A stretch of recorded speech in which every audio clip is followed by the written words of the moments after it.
Ishrat Jahan encounter ని సమర్థించే పరోక్ష comments అవి. పైగా ముంబై దాడుల కేసులో అప్రూవర్ డేవిడ్ హెడ్లీ నోట్ నుంచి వెలువడ్డాయి. ఈ ఎన్కౌంటర్ తో కొన్నేళ్ల పాటు ఉక్కిరిబిక్కిరైన ప్రధాని నరేంద్ర మోదీకి ఇది ఊరటనిచ్చే అంశం. మోదీ విమర్శలకు సెల్ఫ్ డిఫెన్స్ లో పడిపోయారు. అయితే హెడ్లీ అసత్యాలు చెప్పాడని అక్కడక్కడ చెప్పిన మాటల్ని అతికించి చూపుతున్నారనే వారు గుర్తు చేస్తున్నారు. ఇంతకీ 11 ఏళ్ల క్రితం జరిగిన ఆ ఎన్కౌంటర్ ఇప్పుడు ఎలాంటి ప్రకంపనలు సృష్టించింది? Watch it. వీడియో కాన్ఫరెన్స్ విచారణలో ముంబై దాడుల కేసులో అప్రూవర్ డేవిడ్ హెడ్లీ దిమ్మ తిరిగిపోయే స్టేట్మెంట్లు ఇస్తున్నాడు. పాకిస్తాన్ సర్కారు, పాక్ ఆర్మీ పాత్ర ఉందని మొదటి 2 రోజుల్లో చెప్పిన హెడ్లీ తాజాగా ఎన్కౌంటర్లో చనిపోయిన ఇష్రత్ జహాన్ లష్కరే తోయిబా సూసైడ్ బాంబర్ అని చెప్పడం పెను సంచలనానికి తెరతీసింది.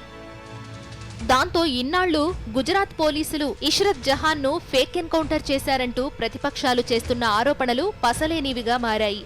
ముంబై యువతి ఇష్రత్ జహాన్, మరో 3 గులాం షేక్, అమ్జాద్ అలీ రాణా, జీషాన్ జోహార్లను అహ్మదాబాద్ పోలీసులు 2004 జూన్ 15 నాటి ఎన్కౌంటర్లో కాల్చి చంపారు. ఇప్పటికే అవి ఫేక్ ఎన్కౌంటర్లంటూ రాజకీయ దుమారం లేచింది. తాజాగా ఆమెను ఆత్మహత్య దళ సభ్యురాలని డేవిడ్ హెడ్లీ చెప్పడంతో నాటి ఎన్కౌంటర్కు సపోర్టు దొరికినట్టయింది. ఇంకేముంది, రాజకీయులు అలర్ట్ అయ్యారు. డేవిడ్ హెడ్లీ స్టేట్మెంట్ వాస్తవాన్ని చాటి చెప్పిందని బీజేపీ అధికార ప్రతినిధి అన్నారు. లష్కర్-ఏ తోయిబా వెబ్సైట్లో ఆమె పేరు ఉందని బీజేపీ గుర్తు చేసింది. जिसको लेकर लगातार राजनीति होती रही और वो एलईटी की सदस्य थी, तत्काल ही लश्कर-ए-तैयबा की वेबसाइट पर और आज जिस तरह से वीडियो कॉन्फ्रेंसिंग के जरिए एक बार फिर सच सामने आया है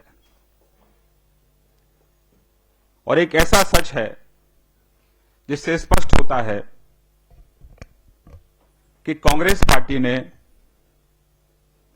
एक षड्यंत्र के तहत देश की सुरक्षा के साथ, हमारी राष्ट्रीय सुरक्षा के साथ किस तरह से खिलवाड़ की. ఇష్రత్ జహాన్ లష్కరే తోయిబా సభ్యురాలనే అనుమానాలను డేవిడ్ హెడ్లీ స్టేట్మెంట్ సమర్థించిందని బీజేపీ ప్రతినిధి నళిన్ కోహ్లీ అన్నారు. Well, it's an important confirmation of a fact that has been in public circulation for a long time.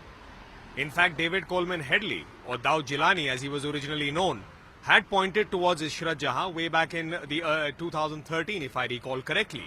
But at that time, throughout it we find, there was a attempt not to accept the truth as it was. Even Arun Jaitley ji had written a letter to the then Prime Minister pointing out about the Ishrat Jahan case. There were facts known that she was shown on the LET website as a martyr. All of these were matters of concern. అయితే ఇష్రత్ జహాన్ కు లష్కర్-ఏ తోయిబాకు ఎలాంటి సంబంధం లేదని defence lawyer Shamshad Pathan అన్నారు.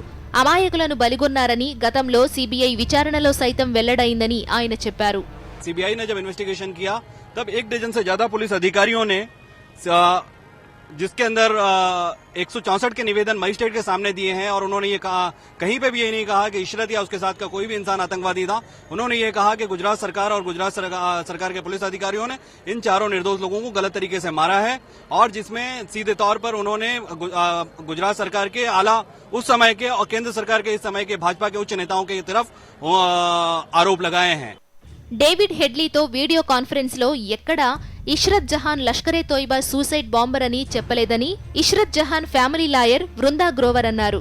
సర్కారీ వకీలు తెలివిగా అక్కడక్కడా వేసిన ప్రశ్నలకు హెడ్లీ ఇచ్చిన సమాధానాలను అతికించి చూపుతున్నారని ఆమె అన్నారు.